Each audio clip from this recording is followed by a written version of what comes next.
Here's what I would buy if I only had $250 to spend on a drone. DJI Neo. The DJI Neo is one of those drones that completely changes who can get into the hobby. You can literally launch this thing from the palm of your hand without even touching a controller. In my testing, I was blown away by how simple it was to get a decent shot. I just pick a smart snap mode like circle or follow, and the drone would execute a perfect little automated flight path, then return right back to my hand. It's incredibly intuitive and takes away the anxiety many first-time pilots feel. The downside is that you really feel the 18-minute flight time. It's over before you know it. And while it shoots 4K, the video quality is just okay. It doesn't have the richness of more expensive sensors. It also lacks any real obstacle avoidance, so you have to be its eyes. Honestly, this drone is for the person who wants to capture cool moments for social media without the hassle of learning to be a pilot. Potensic Atom SE. The Potensic Atom SE is the underdog that genuinely surprised me. It offers a traditional drone flying experience that feels much more expensive than it is. The first thing I noticed was its stability. It just hangs in the air, perfectly still. I took it out on a windy day where I would have been nervous flying other budget drones, and it handles the gust like a champ, which its level 5 wind resistance rating confirms. The 32-minute advertised battery life is more like 20 to 25 minutes in the real world, but that's still a significant step up. The trade-off is in the smart features and camera. The subject tracking is pretty basic, it only follows from behind, so you won't be getting any creative side-on shots. Also, without any collision sensors, you have to be careful when using automated flight paths. This is the perfect drone for an aspiring pilot on a budget. It gives you the core performance and flight time you need to actually practice flying and get great shots. If I only had $250, I would buy the Potensic Atom SE because its superior flight time and wind resistance give me more confidence and flexibility as a pilot, which is more valuable than the Neo's simplicity. If I only had $400 to spend, these are the drones I'd buy. DJI Mini 3. The DJI Mini 3 is the drone that completely redefines what you should expect from an entry-level camera. In my experience, the difference maker is its 1.3-inch sensor, which is massive for this price point. Flying it at dusk, I was genuinely surprised by how clean and bright the images were, with way less noise than I'm used to seeing on sub-$500 drones. The f1.7 aperture helps it pull in so much light. What really sold me though was the gimbal that rotates for true vertical video. It's a game changer for creating content for social media without losing quality by cropping in post. While it boasts a long 38-minute flight time, in my real-world testing with some wind, it was closer to 25 minutes before return to home kicked in. You do have to be more mindful while flying since it lacks the collision avoidance sensors of its pro siblings, but that's a trade-off I'm willing to make. This drone is perfect for the aspiring aerial photographer or the content creator who values top-tier image quality and social media-ready features over automated flight assistance. DJI Mini 4K. The DJI Mini 4K is what I'd call the ultimate first drone for anyone who's been hesitant to get into the hobby. This is the one that finally makes crisp 4K footage accessible to everyone. When I got it in the air, it felt immediately familiar and reliable. It's built on the bones of the beloved Mini 2 SE, just with a much-needed video upgrade. While the 4K video is sharp in good light, I did notice its smaller 2.3-inch sensor struggles a bit more in lower light compared to the Mini 3. It's impressively stable for its sub-250 grams weight and handles moderate wind without much fuss, though you won't get the subject tracking features found in pricier models. However, you still get DJI's quick shots for capturing those easy automated cinematic clips. Honestly, this is the drone I would recommend to any friend just starting out. It's for the true beginner who wants to learn the fundamentals of flying while capturing great-looking 4K video without the stress of a high price tag.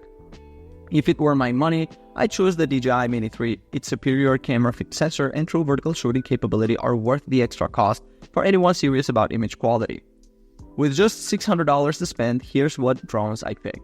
Potensic Atom 2. The Potensic Atom 2 really surprised me. It's a drone that feels far more premium than its price tag suggests and gives some DJI models a serious run for their money. In my experience, it's a fantastic flyer with responsive smooth controls that make getting cinematic shots almost effortless. The build is lightweight but sturdy, and I immediately noticed it's quieter than its predecessor, which makes the flying experience much more enjoyable. It shoots smooth 4K video at 30 FPS, and the AI subject tracking is surprisingly effective and accurate. The new controller is a huge improvement, feeling more durable and fitting my phone perfectly, even with the case on. However, it's not perfect. It lacks collision avoidance, so you have to be careful, and while it handles wind well for its size, strong gusts can push it around. It's the perfect drone for a beginner who wants a capable machine they can grow with, or for hobbyists looking for a budget-friendly 4K flyer that doesn't feel cheap. Hover Air X1 Pro. The Hover Air X1 Pro is a completely different beast. It's less about manual flight and more about being your personal camera crew. I found the intelligent flight modes like follow and orbit to be the star of the show. Using advanced AI to track you flawlessly. Setup is incredibly fast. You can literally go from pocket to air in under a minute with its palm takeoff feature. The drone feels like it's built for action. I've seen it keep up with mountain bikers at full speed, which is impressive. It handles complex environments with ease and has a solid level 5 wind resistance. My main gripe is the manual flight. It feels almost painfully slow compared to its zippy tracking speeds.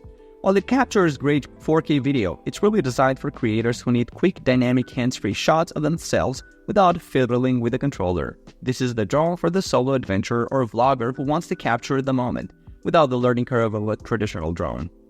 If I had to spend my own $600, I would buy the Potensic Atom 2 because its superior manual flight controls and 3-axis gimbal offer the versatility I need for more than just selfie shots. With $1,000 to work with, I'd choose these drones. DJI Mini 3 Pro. This little drone completely redefined what I thought was possible in a sub 250 grams package. In my experience, its biggest advantage is its sheer portability. I can toss it in a camera bag and barely know it's there, which means I'm more likely to actually bring it on hikes and trips. The camera, with its bright f1.7 aperture, surprised me with how well it handles low light shots of a drone this small, producing genuinely usable footage as the sun goes down. I also love that you can rotate the camera 90 degrees for vertical video, which is a huge time saver for social media content. The trade-off is that it can feel a bit less planted in windy conditions compared to bigger drones, and I did notice the lack of side-facing obstacle sensors, which means you have to be a bit more careful when flying sideways near obstacles. This is the perfect drone for travelers or content creators who prioritize staying under the 250 grams registration limit and need a high-quality, ultra-portable tool for capturing life on the go. DJI Air 3S. The DJI Air 3S immediately feels like a more serious, robust machine right out of the box. The first thing that stood out to me during flights was its confidence in the wind. Where the Mini might struggle, the Air 3S holds its position like a rock, which gives me the peace of mind to fly on days I'd otherwise have to cancel. The dual camera system is a real star here. Having that 1-inch main sensor provides noticeably sharper and more vibrant footage, especially in challenging light. And the telephoto lens opens up creative possibilities that single camera drones just can't match. While the real-world flight time is closer to 30 to 35 minutes than the advertised 45, it's still more than enough for most shoots. My main gripe is that its fixed aperture means I'm constantly reaching for ND filters to get my exposure right in bright daylight. This drone is for the aspiring aerial photographer or videographer who wants pro-level image quality and superior flight stability without shelling out for a top-tier Mavic model. If I had to spend my own $1,000, I would buy the DJI Air 3S because its superior dual camera system and enhanced wind resistance provide a higher creative ceiling and more reliable performance for serious video work. In a world where money doesn't matter, I'd grab these drones. DJI Mavic 4 Pro. This is the drone that makes you feel like you have a Hollywood-grade cinema rig in your backpack. From the moment you pick it up, the Mavic 4 Pro feels like a serious piece of equipment. It has a reassuring heft and stability in the air that its smaller counterparts just can't match. In my experience, that extra weight makes a real-world difference when flying in gusty conditions. The biggest game changer for me has been the extended 51-minute flight time, which is a noticeable upgrade and lets me focus on getting the perfect shot without constantly worrying about the battery. The new 100-megapixel Hasselblad sensor is just phenomenal. The amount of detail and dynamic range you can pull from the 6K video files is staggering. The triple camera system, which I thought might be a gimmick, is genuinely useful, and the new 360-degree rotating gimbal lets you pull off some incredibly creative shots you couldn't do before. The upgraded obstacle avoidance now with LiDAR feels almost foolproof, giving me the confidence to fly in more complex environments, even in low light. It's not all perfect, its weight puts it into a stricter regulatory class than the mini drones, but that's the price you pay for this level of performance. Honestly, this is the drone for professionals and serious creators who need the absolute best image quality and creative flexibility and are willing to invest in a tool that delivers without compromise. DJI Mini 4 Pro. The DJI Mini 4 Pro is the drone that finally kills the phrase, "it's good for a small drone." From my testing, this little thing is just plain good, period. What surprised me most was getting full omnidirectional obstacle avoidance in a drone that weighs under 249 grams. It's a feature I've desperately wanted in the Mini series, and it completely changes how you fly, making it so much more forgiving for beginners and letting pros get riskier shots with confidence. The ability to shoot through vertical 4K video for social media without cropping is another one of those features that sounds small, but I ended up using constantly. The image quality with its 4K 60fps HDR video and 48-megapixel raw photo capability is more than enough for most content creators, and looks fantastic for its size. Of course, it's not going to be the Mavic 4 Pro in a side-by-side image quality test. The sensor is still fundamentally smaller, and you'll notice much more noise when you pixel peep. It also gets pushed around a bit more in strong winds compared to its heavier sibling, but its regulatory-friendly weight means you can fly it in more places with fewer restrictions, which is a massive advantage. But for travelers, YouTubers, or anyone who values portability and convenience but doesn't want to sacrifice key safety features, this is the one to get. If I can only have one for my professional work, I choose the DJI Mavic 4 Pro for its superior camera and flexibility, but the Mini 4 Pro is the drone I'd recommend to nearly everyone else. Alright guys, thanks for watching. I hope the video helped you pick the best drones for you. If you have any questions, drop a comment below. Links to all of these products mentioned in this video will be in the description. Alright, peace out.